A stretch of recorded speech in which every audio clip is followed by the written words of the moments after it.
Hello guys, మనకి ఇంగ్లాండ్తో first test జరుగుతూ ఉంది కదా.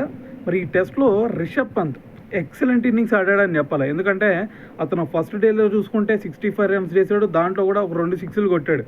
అయితే దాని తర్వాత ఓవరాల్గా సెకండ్ డే చూసుకుంటే అతను 134 రన్స్ ఏం చేశాడు. దాని తర్వాత మరి దాంట్లో కూడా ఒక 12 ఫోర్లు అలాగే 6 సిక్స్లు కనిపించినాయి కదా. అయితే మరి ఫస్ట్ డే 2 సిక్సెస్ కొట్టిన తర్వాత దాంతో ఒక రికార్డ్ని బ్రేక్ చేశాడని చెప్పాలి. ఆ రికార్డ్ ఎవరితో కాదు, రోహిత్ శర్మ రికార్డు. అయితే అంతకుముందు వరల్డ్ టెస్ట్ ఛాంపియన్షిప్లో రోహిత్ శర్మ ఇప్పటి వరకు చూసుకుంటే మొత్తం కూడా 56 సిక్సెస్ కొట్టాడు.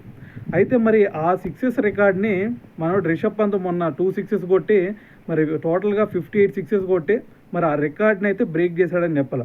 సో మరి నిన్న ఇంకో 4 సిక్సెస్ కొట్టాడు కాబట్టి దాంతో ఓవరాల్గా 62 సిక్సెస్ అయినాయి అనమాట. అయితే ఈ లిస్ట్లో కనుక మనం ఒకసారి చూసుకుంటే బెన్ స్టోక్స్ ఫస్ట్ ప్లేస్లో ఉన్నాడు.